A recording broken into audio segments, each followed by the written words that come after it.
Bem-vindos ao Que Nem Tu. Está começando mais um episódio do nosso podcast, o podcast de entrevistas do Diário do Nordeste. Se você está na Verdinha, aumenta esse som. Se está no YouTube e no Spotify, não esquece de comentar o que você está achando desse episódio. Karine Zaranza, hoje episódio legal porque a gente vai conversar sobre educação, que a gente já fez alguns episódios que acabava entrando nesse tema e é sempre um episódio muito rico, e hoje eu não tenho dúvidas de que a gente vai também entrar numa seara que vai tornar o papo muito profundo e legal para quem está acompanhando. Olha, depois da vinheta, a gente apresenta nosso convidado, que eu acredito que vocês vão se sentir muito inspirados aí com a história, viu? Roda aí, roda aí.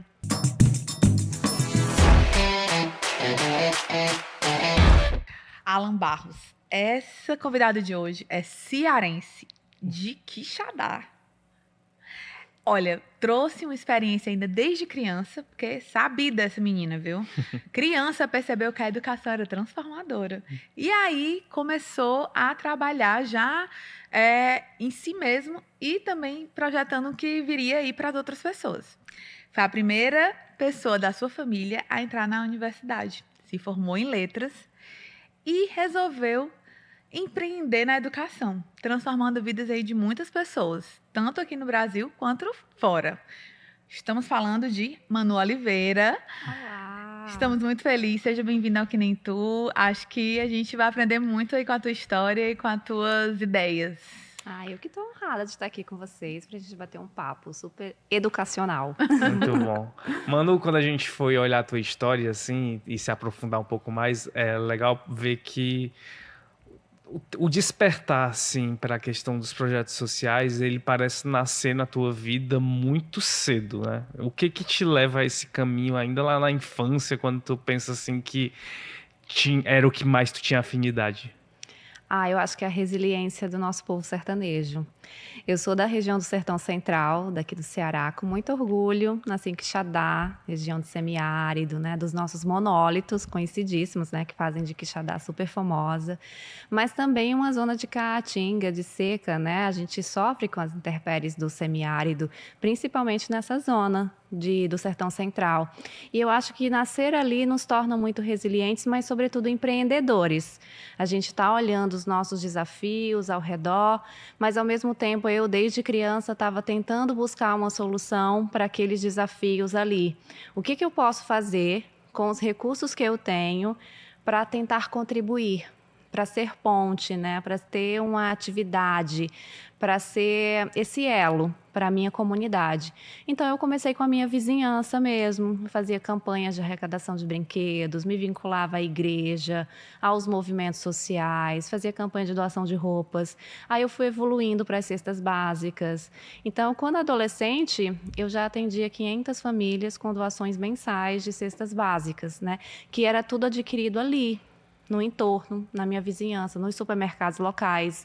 Então, era uma rede, era um trabalho de rede de formiguinha que, com o tempo, um passo de cada vez, foi crescendo, foi se desenvolvendo.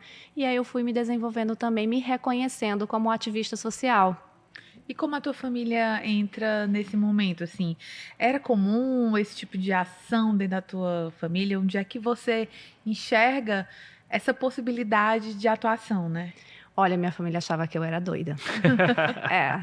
Minha mãe achava que eu tinha sérios problemas, porque desde pequenininha eu coletava vidro, sabe, plástico, e juntava em casa, porque eu já tinha uma consciência ambiental também, mesmo que não desenvolvida, mesmo que não significativa na época, eu já tinha essa consciência. Minha mãe pirava com isso, né? Achava assim super... Nossa, como assim, né? Ninguém aqui é assim, você tenta se articular, você vai atrás, você se comunica. Minha mãe falava, e fala até hoje sobre isso, né? Que eu me exponho muito, eu me comunico muito, eu estou falando muito com as pessoas, e a minha família não, minha família é mais introspectiva, né? Nessa forma de lidar. Mas eram pessoas que também, né, estavam dentro dos movimentos da igreja, dos movimentos sociais. Então, de uma certa forma, eu fui inspirada a acreditar que esses movimentos levavam a um processo de transformação. E isso foi acontecendo. Mas eu sou uma das peças mais ativas da minha família mais loucas e disruptivas. E aí tem um momento em que tu escolhe uma formação que é letras, né? Como a Karen falou na abertura. O que te leva a esse caminho? Olha, o que me levou a esse caminho, sendo do sertão do Ceará, do sertão central, na época a gente tinha os núcleos, né, das universidades, da UES, da UFC, nessas universidades. E os cursos de licenciatura é que chegavam nas cidades do interior com mais facilidade. Então, eu me preparei para não sair de Quixadá, né, para não migrar. Eu queria continuar na cidade, né, eu queria fazer uma transformação no meu local e tudo. E aí eu optei por cursar letras, porque eu gostava muito de inglês, né, eu gostava muito da cultura dos países, do Brasil. E, enfim, escolhi a língua, que é uma forma de representatividade cultural, né, de uma nação do nosso povo. E aí fui estudar a licenciatura. Acabei migrando, né, porque o curso assim pediu, vim para Fortaleza estudar aqui na Universidade Federal. Doeu sair de Quixadá? Ai, doeu. Doeu, porque eu vim com uma mochilinha, eu só tinha uma mochila e um sonho, né, que era terminar a universidade e poder lecionar. E eu passava o dia inteiro trabalhando e estudava à noite, né, o curso era noturno. Então, eu passei muitas dificuldades enquanto estudante, como muitos estudantes passam hoje, né, com certeza, nessa transição de uma cidade de interior pequena, pacata, para uma cidade grande, né, agitada, cheia de opções. Então, a minha escolha por letras se deu por isso. E essa história de ser essa primeira pessoa da família a entrar na universidade, assim, primeiro, como a tua família percebe isso? Porque eu acho que meio que quebra alguns ciclos, né? Assim, quando você abre essa oportunidade. E também, se depois de ti, a tua história inspira pessoas da tua família que acabaram fazendo outras narrativas, assim, que antigamente, antes as pessoas poderiam imaginar assim, não vai acontecer isso e passa a acontecer também. Olha, minha avó tem 13 filhos. Né? Eu venho de uma família numerosa, de tios, primos, né? Minha avó tem tataranetos e por aí vai. E eu fui a primeira a ingressar na universidade pública, né? Numa universidade federal. E isso, para minha família, principalmente para os meus pais, foi um grande feito, né? Ter uma filha em uma universidade pública, federal. Eu estudei também em escola pública, então era uma grande representatividade para os meus, né? Poder estar ali tendo uma oportunidade de estudar naquela instituição. E aí, minha própria irmã ingressou, minha irmã mais velha que eu, ingressou, né, em um curso de graduação logo depois. Aí vieram primos que também entraram na educação superior e puderam ver a possibilidade que o conhecimento te dá, né? Minha mãe sempre me disse que conhecimento é moeda de ouro. Em qualquer lugar tem valor. Então, se a gente aposta no conhecimento, na educação, ninguém te tira, né? Você vai com você para onde você for, vira uma bagagem. E eu acho que a universidade foi isso, né? Esse ingresso gerou uma representatividade. Se a Manu pôde fazer isso, com as condições que ela tinha, né? Com as vivências que ela tinha, por que não eu não posso tentar essa carreira e ter aí um conhecimento, um diploma e poder ingressar, ter um melhor trabalho, né? Ingressar no mercado de trabalho de uma melhor forma. E além da sala de aula, ela vai te ensinando de todas as formas, né? Porque como estudante, mas também como professora, porque aí você atuou desde a educação de crianças, né? Assim, até a educação de jovens e adultos aí, né? Nessa formação, quando você estava se formando, assim, essa jovem professora. Quais eram esses desafios, assim, de pegar realidades tão diferentes? Eu imagino que eram desafios muito diversos quando você vai passando por essas etapas, assim, da educação, né? Eu costumo dizer que, dando aula para o 6º ano, eu faço qualquer coisa na vida. Porque é um desafio muito grande, uma turma de 40, 50 alunos com a energia super potente, quando você não tem uma energia tão potente assim e precisa ter domínio de classe, né? Então, eu comecei dando aula no Fundamental 2, passei pelo ensino médio, pelas profissionalizantes, né? Eu peguei um trechinho e acabei na educação de jovens e adultos, que é a EJA.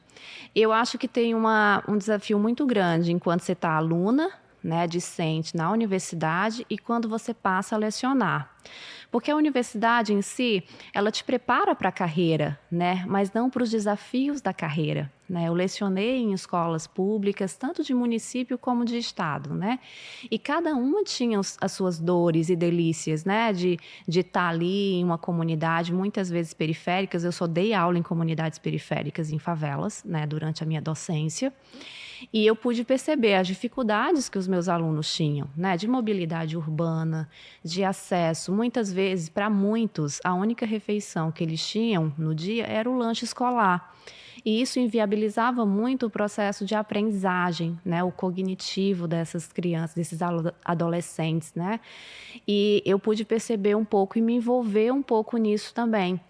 E hoje a gente fala sobre dilemas tecnológicos, né? A gente tem os dilemas sociais, que a gente já conhece, mas também agora são incrementados por esses dilemas tecnológicos, em que a escola e a educação não está adaptada para isso, né? E a começar pelos professores. A gente tinha uma oferta e tem ainda uma oferta de formação continuada, ainda incipiente, né? A gente não consegue abarcar ainda essa formação, envolver todos os professores. E isso torna-se um ensino, você se vira, você trabalha com os recursos que tem, você vai lecionar da forma que, né, que dá. E na EJA eu tinha muita mãe solo, muitas alunas mãe solo. E elas traziam as crianças para a sala de aula. E isso, para mim, era a minha maior alegria. E aí eu montei, por mim mesma, um espaço kids, né, na minha sala, onde a mãe estudava, e elas ficavam lá, eu levava lápis de cor, giz de cera, né, cartolina. Isso a escola não ofertava, mas estava lá para que as minhas alunas pudessem ter tranquilidade de estudar por 1 minuto com aquelas crianças. Isso a universidade não me ensinou. Eu aprendi na prática, né, vivenciando os desafios a lidar também com crianças, né, bebezinhas até, né, as de 10 anos, pré-adolescentes ali na minha sala de aula. Manu, ao longo dessa tua jornada, eu fico sempre pensando assim, porque imagino que muitas histórias passaram por você. Você conheceu muitas histórias de pessoas que tinham uma vida e tiveram depois até as suas vidas transformadas.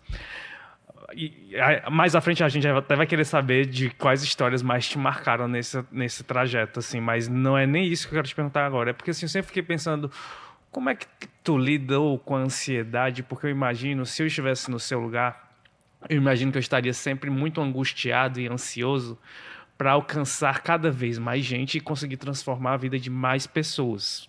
Só que a estrutura, né, ela vai até um certo ponto. Então, assim, como é que você lidou em todas essas tuas fases da vida, assim, seja lá na adolescência, quando tu falou que já estava começando, já tinha uns 500 pessoas, né, impactadas, seja na escola, seja agora com o trabalho da Social Brasilis? Eu acho que eu ainda estou em processo de aprendizagem, né? Eu é claro que adquiri e desenvolvi práticas, técnicas de como conter a ansiedade com o tempo, né? Mas teve períodos que em alguns momentos ela me venceu, né? Eu confesso. E é importante a gente falar sobre isso, porque muitas pessoas me veem, né? Eu tô sempre em programas de TV, tô fazendo gravações por conta do Social Brasilis e por conta dos resultados que a gente tem hoje, depois de 10 anos de trabalho, né? A gente tem muita história e muito sobe e desce, né, que começou desde a minha infância até aqui. Eu sou uma mulher sertaneja de origem periférica, né? Então eu tenho dilemas também enquanto pessoa, enquanto profissional, né? As oportunidades para mim também não foram igualitárias quanto foram dadas a outras pessoas, porque ninguém larga de posições iguais, né?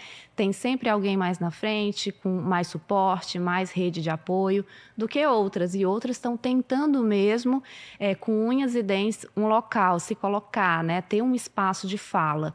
E eu considero que eu fui essa pessoa que eu tentei brigar por um espaço de fala, com unhas e dentes, utilizando todos os recursos que eu tinha. Se eu falo bem, eu vou fazer vídeo para me posicionar bem. Se eu tenho acesso a um recurso, meu vizinho tem uma câmera profissional, eu vou pedir emprestado. Então, eu fui me mobilizando dessa forma. Mas é claro que, com o tempo, isso me superou, porque eu não estava preparada para o crescimento que o Social Brasilis teve 4 ou 5 anos depois, né, da fundação. A gente teve uma parceria muito importante nos primeiros anos, né? Foi uma grande instituição que apoiou o Social Brasilis nos períodos de fase de testes, né? Ver os primeiros programas e etc. E isso nos trouxe uma grande visibilidade de início. E eu, enquanto empreendedora, iniciante, não soube lidar. Né, eu não soube lidar com essas pressões de como gerenciar uma equipe com múltiplas visões diferentes, a diversidade que aquilo trazia.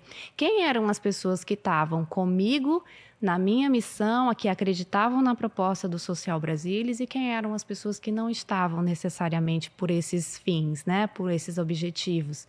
E isso foi, né, me enfraquecendo em alguns momentos pelo caminho, porque eu também não tive apoio, né? Quando eu fundei o Social Brasilis e eu tive a ideia e resolvi sair da escola, ninguém me apoiou, não. Né? Todo mundo dizia que eu era doida de largar uma ocupação, né? Um posto público.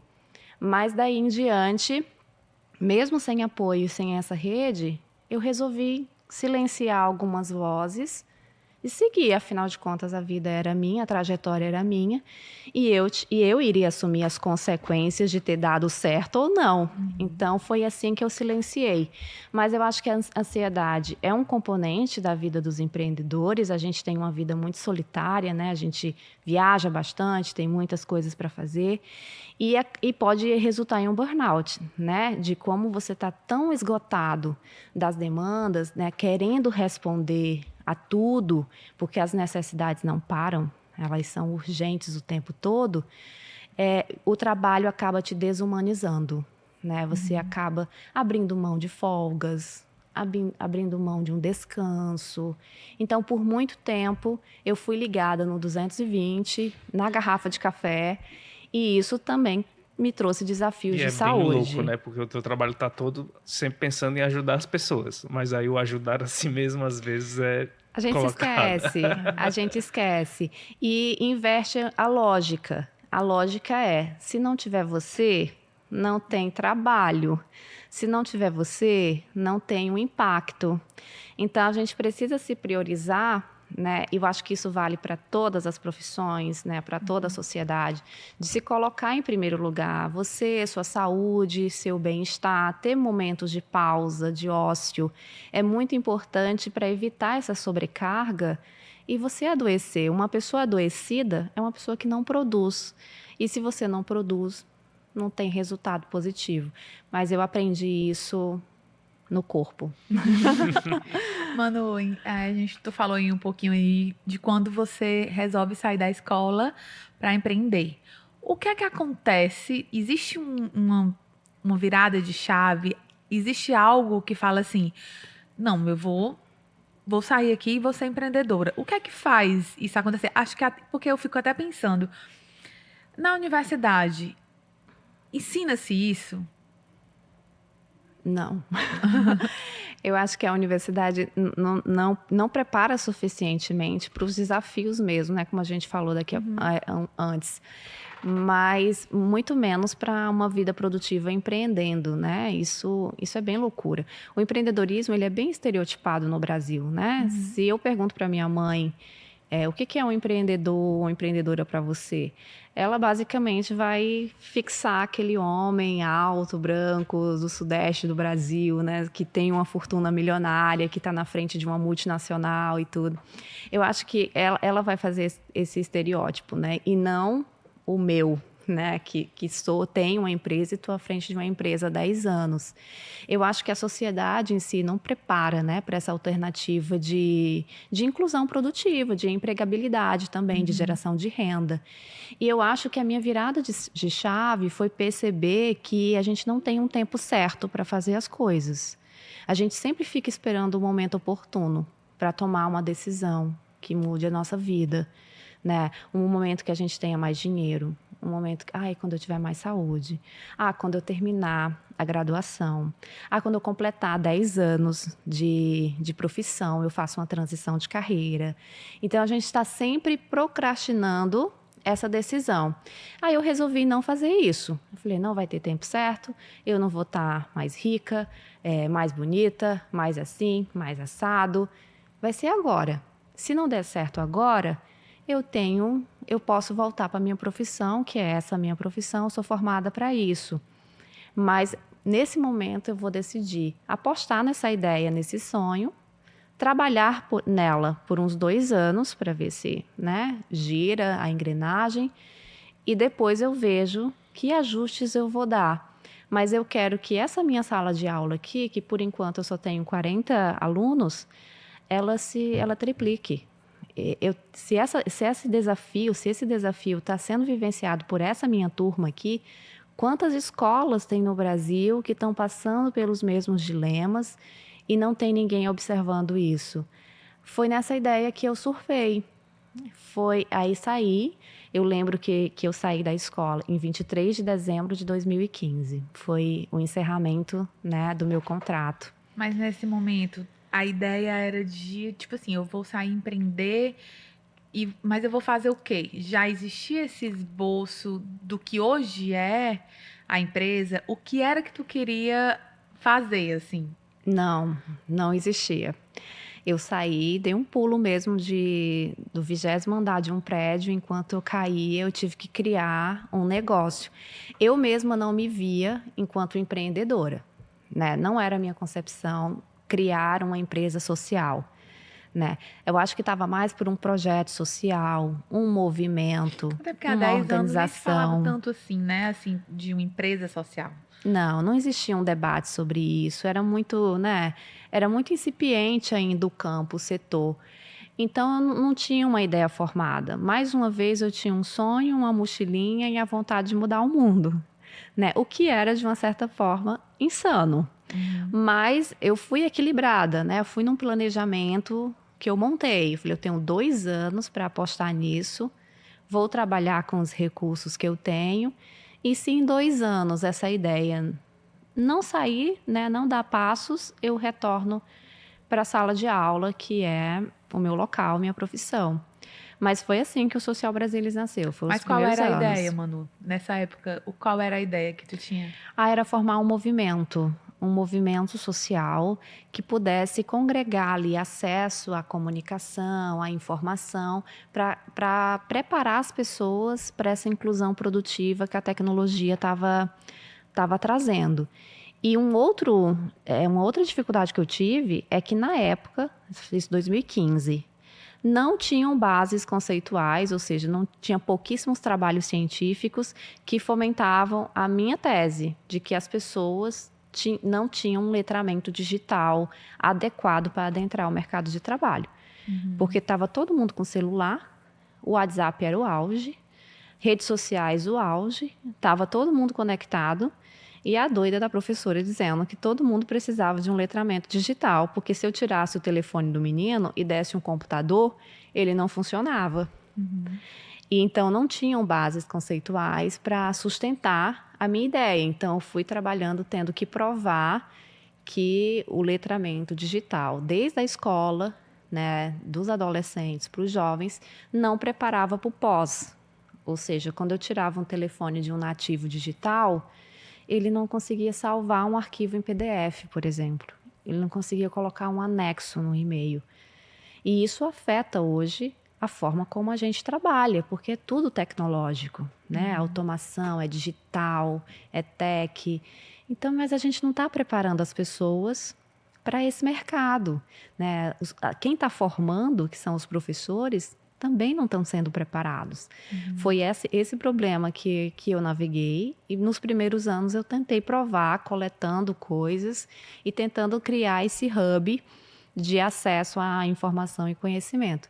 E esse hub hoje é o Social Brasilis, completamente diferente da ideia original.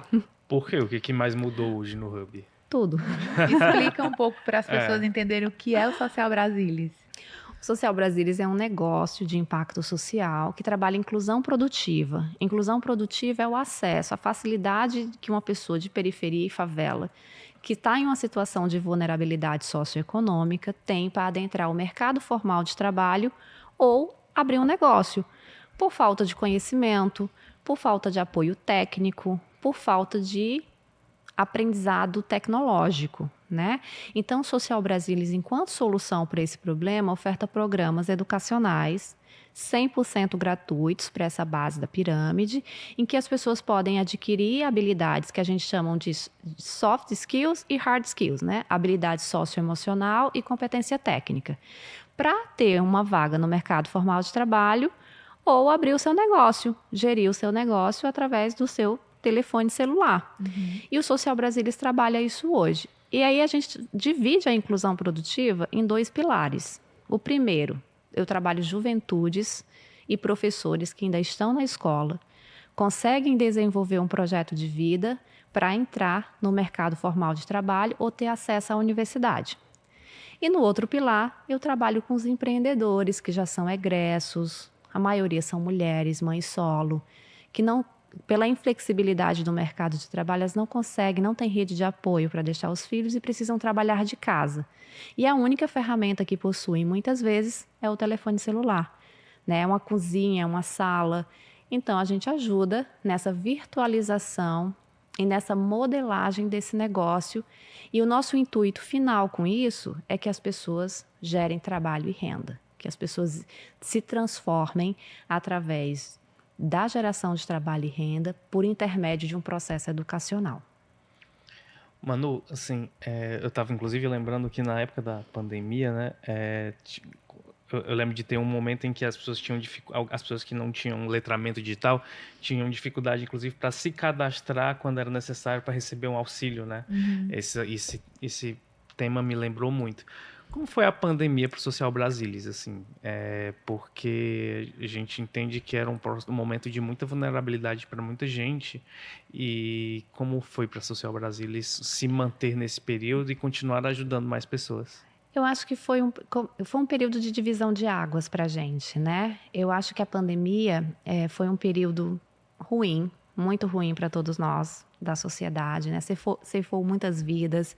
Enfim, nós tivemos muitos dilemas, né? Principalmente com o isolamento social e a virtualização de tudo, né?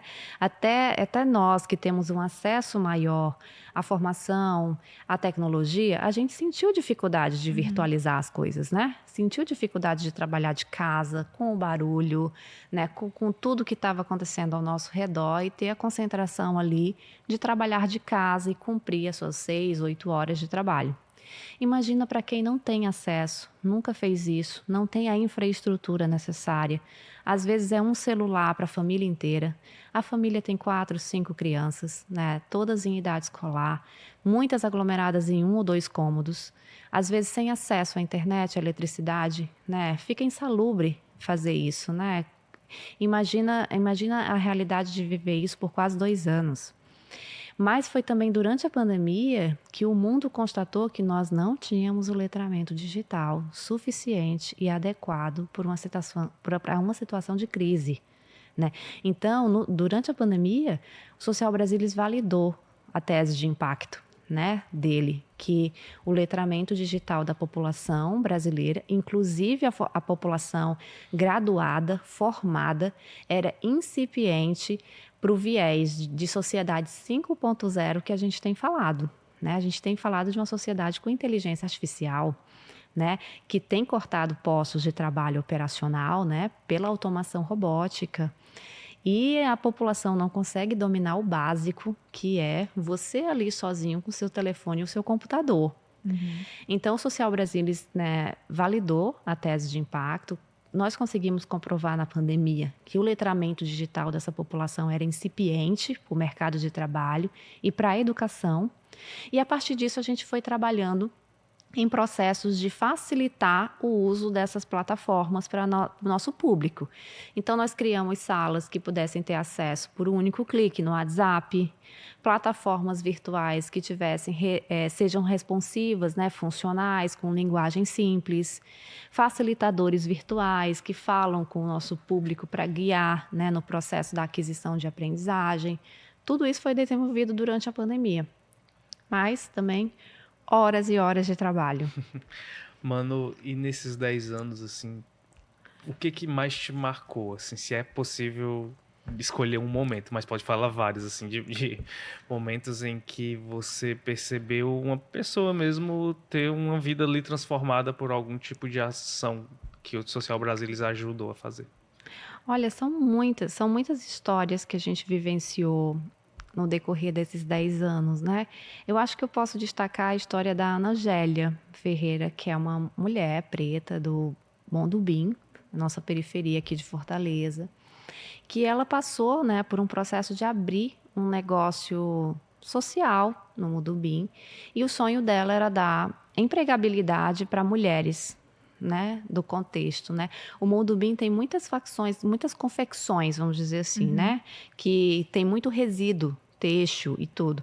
E ela via esse resíduo sendo jogado no bairro e ela começou também a ficar muito incomodada com aqueles retalhos, né, que a gente chama, que levam anos para se decompor no meio ambiente. E aí ela pensou numa solução para isso, que era congregando e ensinando mulheres a arte da costura, da transformação, do design de peças.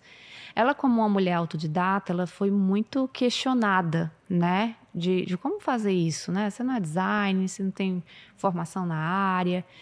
E hoje a Ana Gélia já faz brindes corporativos para multinacionais, né? Ela trabalha na transformação de qualquer tipo de resíduo, desde o têxtil ao sólido, e ela ressignifica toneladas de resíduo, transformando em outros objetos, né? Em outros acessórios, em moda. E ela tem uma rede de mulheres que adquirem um ofício e, ao mesmo tempo, geram renda. E, transversalmente, a Ana Gélia impacta a questão da violência doméstica. Muitas mulheres ficam em casamentos por causa da dependência financeira, né? Relacionamentos tóxicos, abusivos. E quando uma mulher é empoderada, tem essa autoestima e essa autonomia renovada, ela tem também a opção de deixar esse relacionamento e conservar a vida, né? Conservar a sua saúde mental, a dos seus filhos. Então, ela também tem um impacto transversal. E o melhor de tudo é que hoje ela consegue ver e enxergar todo o impacto que ela gera com um movimento que começou só com ela, ressignificando uma perna de calça jeans, né? E hoje são toneladas de resíduo. Eu acho que esse é um grande case de como os nossos programas conseguem essa transformação, né? Uma vez que uma pessoa é transformada, ela tem um poder de inspirar muitas pessoas ao redor. Aí ajuda, inclusive, a combater aquela angústia, né? Que a gente estava falando de como atingir cada vez mais pessoas e transformar cada vez mais vidas. Exatamente. Eu acho que é um efeito onda, sabe? Você joga aquela pedrinha no lago, aí vai reverberando, né? Se você pensa local, o impacto, de repente, é global. Essa história me fez ter a dúvida se você, como uma empreendedora mulher, tem um olhar também diferenciado para as mulheres dentro desse quesito, assim, dentro desse tipo de limitação. Você tem no trabalho do Ah, Social sim, Brasilis? com certeza. Porque é os desafios que eu passei também, né? Eu estou à frente do Social Brasilis. Na época, a gente tinha um contexto tecnológico muito forte. E é um mercado dominado por homens, né? No Brasil, no mundo como um todo, né? E nesses ambientes do masculino sendo muito forte, né, e operante, e eu com a ideia, uma pastazinha na mão, uma ideia na cabeça, um sonho, eu fui muito descredibilizada, né? As pessoas não acreditavam em mim, eu tinha que comprovar minha formação várias vezes, sabe? Eu tinha que chegar ancorada por alguém, né? E na maioria das vezes esse alguém precisava ser um homem. Eu já vivi situações no Social Brasilis de ir com um sócio para alguma reunião ou um funcionário, mesmo que a pessoa marcasse a reunião comigo, soubesse que era eu, a figura da fundadora, as pessoas sempre se direcionavam para eles, né? Sempre iriam falar com eles, né? Não era um diálogo assim como a gente está tendo, né? Eles sempre aportavam para ele e me invisibilizavam, né? Eu era invisibilizada na sala. Então, nos primeiros anos do Social Brasilis, eu vivi muito isso. Hoje eu ainda vivo, mas menos, né? Tem muita pauta, muitas ações sobre o Social Brasilis que focam sobre a liderança feminina. E eu acho que por causa da nossa história, não tem como não ter um olhar sensível para as mulheres empreendendo, né? Porque a gente tem um local de fala, a gente sabe muito bem o que elas passam para tentar se colocar. E uma das coisas que elas mais me dizem nas ações, né, do Social Brasilis é a falta do apoio inicial para apostar nos seus sonhos, né? Então, quando elas compartilham sonhos, às vezes com um companheiro, com a família, vem a negativa, vem o descrédito, né? Elas são ridicularizadas. Isso eu escuto muito, com muita frequência, né? E era para ser o contrário, era para ter o apoio ali, né? A família é sua rede de apoio. Então, o que eu mais escuto é que as mulheres são descredibilizadas pelos familiares no primeiro momento que decidem falar sobre os seus sonhos. E quem te apoiou, Manu, assim? Porque também você tinha um sonho que as pessoas... Você conta que as pessoas ficaram reticentes, assim, de se daria certo, né? Quem foi te apoiando, assim? Como é empreender socialmente? Muitas vezes você precisa de alguém que a invista nesse sonho até que você consiga dar retornos financeiros, assim, né? Porque precisa de uma estrutura, né? Totalmente. E os primeiros anos, para mim, eles foram muito difíceis porque, de fato, eu não tive esse apoio. E virou quase uma disputa interna, sabe? Eu falei assim, eu vou provar para esse povo que eu vou conseguir transformar isso aqui em um negócio rentável, né? Então, eu tive essa aposta comigo mesma, né? De não desistir, de mostrar os resultados, mas não porque estavam me dando descrédito, mas porque eu queria, de fato, que aquilo acontecesse e eu acreditava que aquilo ia ser uma alternativa melhor para mim, né? Em termos profissionais, pessoais e tudo. Então, eu coloquei isso em primeiro momento na cabeça. E eu fui procurando me conectar com outras pessoas da área que tinham referências para pedir apoio, para pedir mentoria, para pedir auxílio. Então, eu fui me conectando e essas pessoas foram me guiando. Então, uma conexão me dava mais 3, outra conexão me dava mais 4 indicações. E assim eu fui construindo literalmente uma rede em que em cada um eu pedia alguma coisa. Eu falei, você tem uma sala para me emprestar? Né, eu tô com essa ideia aqui e tal, né? Tem tudo para dar certo, mas também tem tudo para dar errado. Então, eu era super sincera também com as pessoas de você está apostando em um sonho, mas um sonho, se der certo, vai gerar muito impacto, e se não, vai gerar aprendizado. Então, eu fui conseguindo uma sala, um computador, uma mobília, né? Eu fui adquirindo esses espaços e eu fui rentabilizando. Mas eu também tive trabalhos paralelos que me possibilitavam a minha sustentabilidade financeira, né? Eu não sou de Fortaleza, então eu tive que me manter aqui. Então, eu trabalhei freela para outras, né, instituições, prestei serviço, consultoria. E aí eu trabalhava no Social Brasilis à noite, nos intervalos, tinha uma reunião, ia, voltava para o trabalho. Então foi assim que foi os 4 primeiros anos.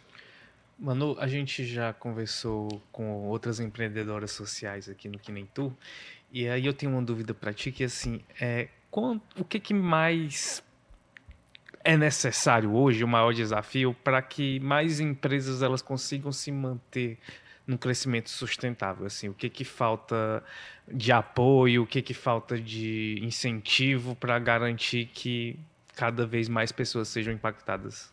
É muito boa essa pergunta. Que eu acho que ainda falta uma estrutura muito grande para a gente apostar em um ecossistema de inovação social, de inovação como um todo. O Brasil é muito incipiente de programas de formação que a gente chama no empreendedorismo de incubações, né? Você tem uma ideia, você coloca essa ideia em um programa que é uma incubadora, né? Você entra lá, semente, vai sair muda. E aí por diante. Mas a maioria desses programas param aí. Não tem uma continuidade de apoio, sabe? Por mais que eles sejam incipientes, quando tem, os empreendedores, quando saem, ficam com aquela sensação. E agora, o que eu faço? Né? Eu tenho uma ideia, colocaram toda essa bagagem em mim, como é que eu me articulo? Nem todo mundo tem uma rede, um networking forte, né? Nem todo mundo se articula muito bem para ir atrás dessas parcerias, né? Então, é difícil sair desse estágio, né, que a gente chama de probatório. é um estágio probatório, né? E outro grande desafio, não temos recurso semente, né? Como abrir uma empresa sem o capital de giro, né? Por mais que eu fale que eu abri o Social Brasilis com R$0, eu não estou incentivando e nem romantizando que as pessoas não abram um empreendimento sem ter o mínimo de planejamento possível, né? Você não pode tirar da sua alimentação algo que você vai apostar num sonho. Não é rentável, não é sustentável isso.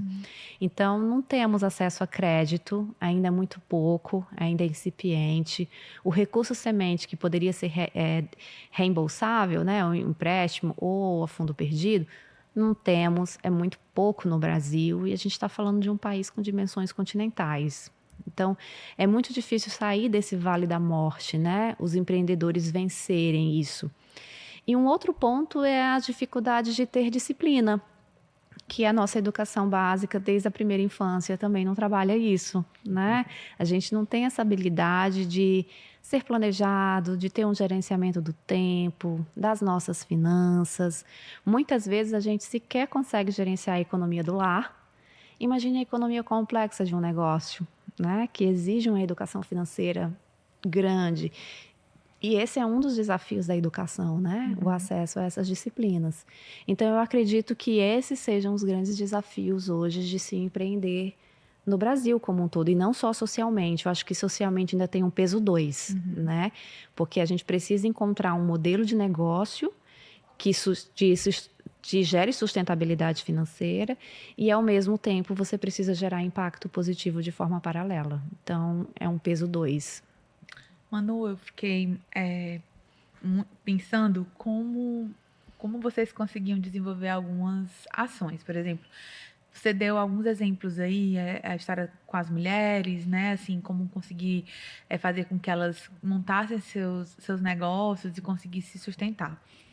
Mas eu fiquei pensando, quando a gente pensa numa capacitação em escolas, né? Que vocês também trabalham em escolas e trabalham muito focado em tecnologia.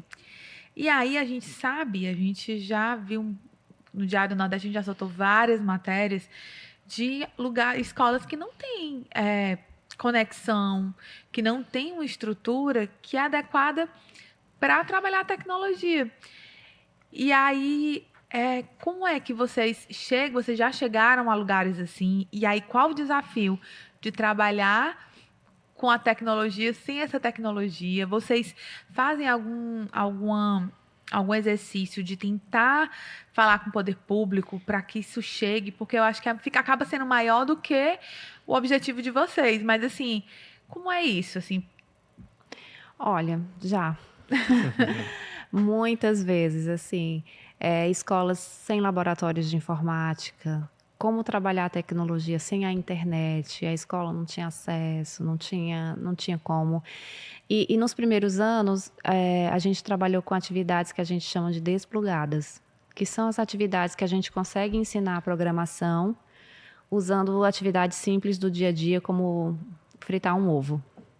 E dessa forma as pessoas vão aprendendo através de uma tarefa corriqueira do seu dia a dia a como é que é a lógica da programação, né? Como é que um programador codifica, qual é a lógica que ele utiliza do passo a passo para criar um site, né? Para colocar esse podcast aqui no ar.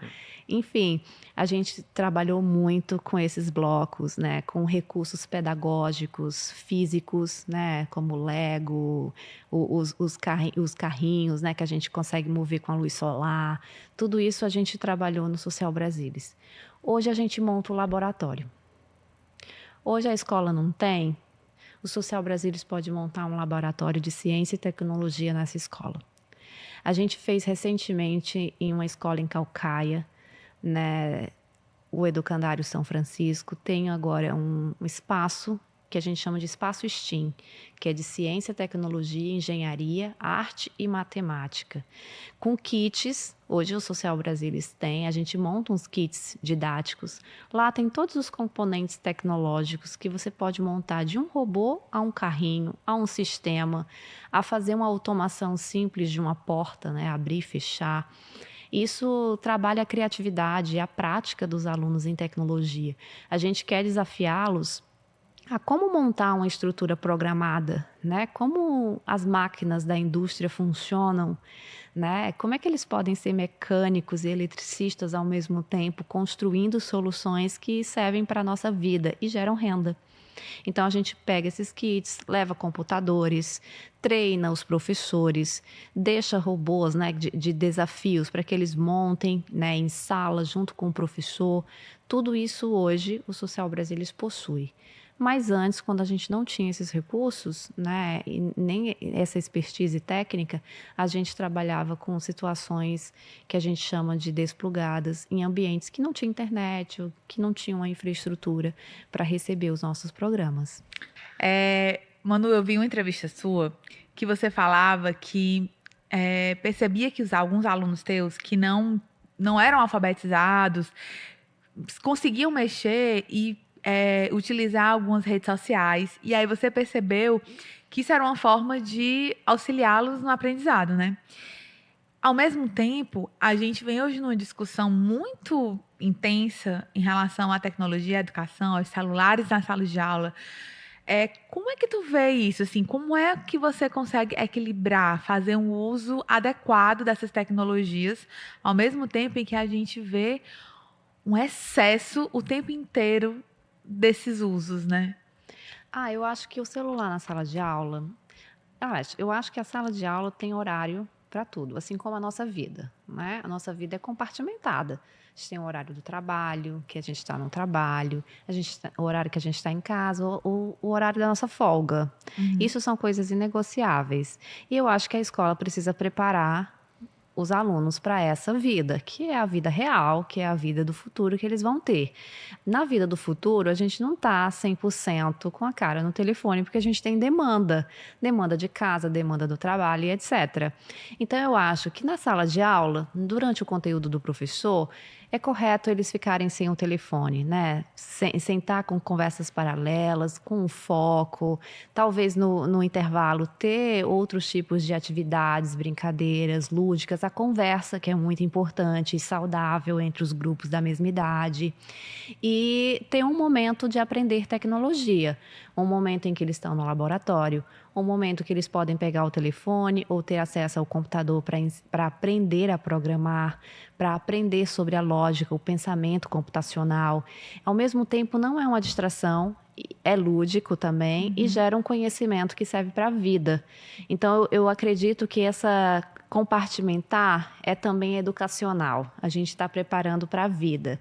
E tem momento que o aprendizado é sobre tecnologia e que a gente precisa ter esses equipamentos em mãos para aprender a funcionalidade deles. E tem uma questão também, né, que quando eu fui entender mais o trabalho da Social Brasilis, tem um conceito que você deixou bem claro, que a tecnologia ela não chega para todos da mesma forma. Então, assim, o estereótipo que a gente tem de adolescentes e crianças tendo acesso à internet o tempo todo e ao celular, ela não faz parte da realidade de todos, né? Então, isso acaba sendo também um ponto a se pensar, né? Isso, a gente tem uma diferença em termos até de equipamentos, né? Por exemplo, tem celulares que só funcionam um pacote básico, né? Que eles chamam daquele pacote operacional, que só tem o WhatsApp, basicamente, né? E a gente precisa usar o WhatsApp como uma ferramenta para ensinar essa pessoa a ingressar numa formação nossa, por exemplo, né? A gente já trabalha com essa variável. Tem pessoas que não têm computador. Eu diria que é 80% do público do Social Brasilis. Então, tudo que a gente tem que fazer tem que ser responsível para o mobile, né? Para o telefone celular. Não tem como fugir dessa realidade. Da mesma forma, são os nossos jovens. Muitos fazem a tarefa pelo computador. Olha só, eu já não consigo... Pelo celular, né? Pelo celular. Eu já não consigo, não tenho... Imagina, tem gente que faz uma tarefa escolar pesquisando ali, palavrinha por palavrinha, porque é o único recurso que tem. E aí os nossos programas precisam ser adaptáveis a essas realidades. E eu acho que um grande mitos são os nativos digitais, né? Que são essa galera que já nasceu conectada na era da tecnologia e tudo. Eles já nascem com um dedinho assim, né? Para rolar a tela. Mas eu acho que quando você tira essa conectividade do celular, o aparato, né? O hardware celular, e coloca num computador para fazer uma atividade produtiva, já muda. Não consegue. E já teve casos no Social Brasília de não saberem nem ligar o computador, né? Como funciona, como é que eu encontro um arquivo, como é que eu navego. Isso é muito básico, é uma informática muito básica. E aí a gente está falando já de programação, inteligência artificial e tudo. Então, no Social Brasilis, a gente tem vários níveis de aprendizagem, às vezes no mesmo programa. De ensinar desde como liga um computador até quando ele chega à fase que ele vai aprender a lógica da programação. E o jovem, o nativo, ele é muito rápido de aprender, né? Parece que ele está ali em contato com aquilo e viu há poucos dias, há poucas horas, já está domina com mais facilidade. E isso é um grande aparato para a gente, né? De desenvolver. Manu, e trabalhar com tecnologia, né? Falando sobre tecnologia, eu acho que é sempre complexo porque, por exemplo, em 2015, o contexto da tecnologia era um. 2020 era outro. E agora é completamente diferente. Exatamente. Então, assim, o quanto isso é desafiador para a Social Brasilis, para o teu trabalho e o que mais mudou, assim, de lá para cá, pensando nessas mudanças de contexto mesmo da tecnologia. Olha, a gente não para, viu? A gente está sempre acompanhando o que tem de novo, né? As tendências do mercado da tecnologia, quais são as ferramentas que a gente consegue adaptar para uma linguagem mais simples, para o nosso público. Agora a gente está trabalhando a inteligência artificial em programas do Social Brasilis, né? De modo que ela possa ser acessível para empreendedores, automatizarem minimamente as suas atividades, né? Porque muitos têm várias atividades paralelas. E também com os jovens, como é que eles criam e dominam essa inteligência artificial. Então, assim, é um processo muito rápido, porque as coisas mudam numa velocidade, assim, ó, segundos. As mídias sociais também, né? Falando de redes sociais, elas também mudam os seus parâmetros, né? A sua programação de uma forma muito rápida. E a gente precisa ficar ligado. Então, informação para a gente do Social Brasilis é muito importante, né? Informação de qualidade, informação validada, os podcasts, né? Como vocês aqui, a gente está debatendo um assunto bem importante que é a educação. Isso é muito importante para o Social Brasilis. Então, eu costumo ouvir na academia, eu costumo ouvir dirigindo, né? Quando a gente está no trabalho, nas nossas discussões, né, de equipe, a gente sempre traz uma parte que é para falar sobre tendências, do que está acontecendo na rede. E eu acho que a informação é muito importante. Por isso que eu estou sempre ligada, né, na TV, no jornal, na internet, buscando essas fontes para poder embaçar o nosso trabalho. E de modo também que a gente se coloque sempre à frente, né? A gente trabalha com inovação. Então, o projeto precisa, cada dia, cada ano, cada fase, trazer um aparato novo que possa agregar para o nosso público. E qual é a estrutura hoje da empresa, Manu? Assim, como é que vocês se organizam e se estruturam, né? Hoje a gente tem áreas, a gente é compartimentado, né? O Social Brasilis já tem uma comunicação própria, né? Uma área de comunicação, uma área de tecnologia, né? Onde estão ali o desenvolvimento da plataforma, das nossas plataformas, o método STEAM que a gente usa, que é o trabalho com os professores e alunos, e também um método de trabalho com os empreendedores, né? Uma rede de parceiros forte, rede de mentores voluntários nós temos também, né? Que são profissionais que querem emprestar um pouco, compartilhar a sua expertise com nossos jovens para orientar para a carreira, né, para a construção do empreendimento, e uma rede de consultores associados em todo o Brasil hoje, que são facilitadores, professores que entram em sala de aula para transmitir a nossa metodologia.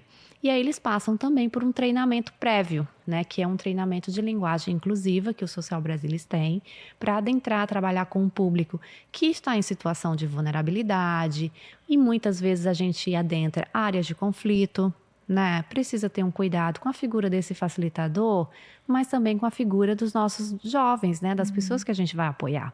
Então, a gente também tem esse treinamento, e brevemente esse treinamento está sendo ofertado para profissionais, né, fora do Social Brasilis, que não sejam da nossa rede, porque eu acho que é um trabalho vital nessa facilitar essa ponte. A gente tem tanta demanda social, está faltando gente para fazer, então a gente também quer ofertar essa formação aí para todas as pessoas, todos os públicos. E Manu, e como é que as pessoas conseguem acessar esses serviços? Por exemplo, eu sou uma empreendedora e queria ver como é que eu consigo melhorar aqui ou colocar para frente. Aí eu vou buscar a Social Brasilis, como é isso? Assim, ou, eu sou um professor, identifico que na minha escola não existe um trabalho focado em tecnologia e acredito que tenha como trabalhar isso. Eu vou e converso com a escola entra em contato, tem que ser através das redes. Como é que funciona isso? Então, todos os programas do Social Brasilis estão nas nossas redes sociais, Social Brasilis, né? Instagram, Facebook, LinkedIn, no nosso site. A gente anuncia abertamente quando tem abertura de programas. A gente está sempre captando parceiros, né? Os programas são sempre gratuitos para a nossa base, né? Para os empreendedores, para as escolas e tudo. E para amparar, tornar esses programas sustentáveis, a gente tem uma rede de empresas e iniciativas que apostam nessa ideia, né? Que patrocinam esses programas, de modo que seja sempre um custo zero para quem está na ponta, né? Para quem está nas nossas periferias e favelas. Então, o parceiro também pode entrar em contato conosco por site, né? Pelas nossas redes, quero apoiar, quero montar um laboratório de ciência e tecnologia em uma escola aqui do meu bairro que não tem recursos, ou ele quer apoiar uma escola que chegou até nós, né, por site e tudo. A gente mostra para ele as possibilidades de como construir esse projeto de impacto com o nome da sua empresa, né, com o nome da sua instituição. A gente também trabalha o ESG, né, em médias e grandes empresas, que eu acho que é o foco ali, a oportunidade que as empresas têm de serem ponte, de apoiar esses projetos, mas ao mesmo tempo apostar em uma coisa muito mais transformadora, que é a educação. E pode até gerar contratações ali, né? Jovens sendo contratados por essas empresas e tendo a vida transformada. Eu acho que isso é bom para todo mundo sai ganhando em termos de resultados e métricas, mas funciona sempre assim, todos os nossos canais estão ali no nosso site, nas redes sociais, pode entrar em contato conosco que a gente prontamente vai responder. Muito bom. Manu, a gente está chegando ao fim do episódio, mas antes eu queria assim, saber de você o que a gente acabou tendo a sorte de conversar com a Manu no ano em que completam 10 anos do Social Brasilis, né? Mas o que você sonha para os próximos anos do Social Brasilis? São muitos sonhos, né? Primeiro, continuar ativa, né, nos projetos, que o Social Brasilis cresça. A gente recentemente rompeu fronteiras, né? A gente quer instabilizar isso, né? Tornar que os nossos objetos de aprendizagem eles passem por uma transposição linguística, né? Ganhem outras línguas também, porque isso gera uma representatividade grande, porque a gente saiu daqui, do Ceará, da maior favela do nosso estado, no Pirambu, para o mundo, né? Olha só que grande representatividade para o povo nordestino ter um projeto de tecnologia, que geralmente é de fora, né? Que acontece, partindo daqui e indo para o mundo. Os nossos profissionais daqui indo para o mundo e não ao contrário. Eu acho que isso que eu espero.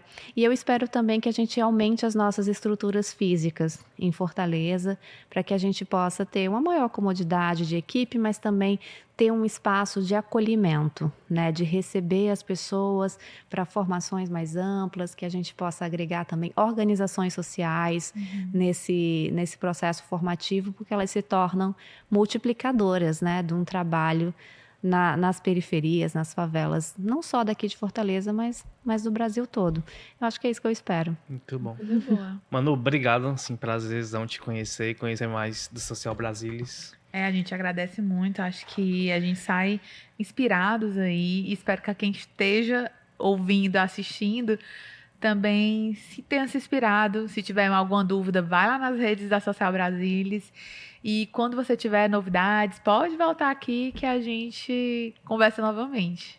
Muito obrigada, adorei o papo e quero agradecer a oportunidade de convidar todo mundo para acompanhar um pouquinho do nosso trabalho. Obrigada. Legal. Obrigada, Manu. E a você que nos acompanhou também, muito obrigado. Não esquece que próxima semana tem mais, gente. Até lá. Beijo. Beijão.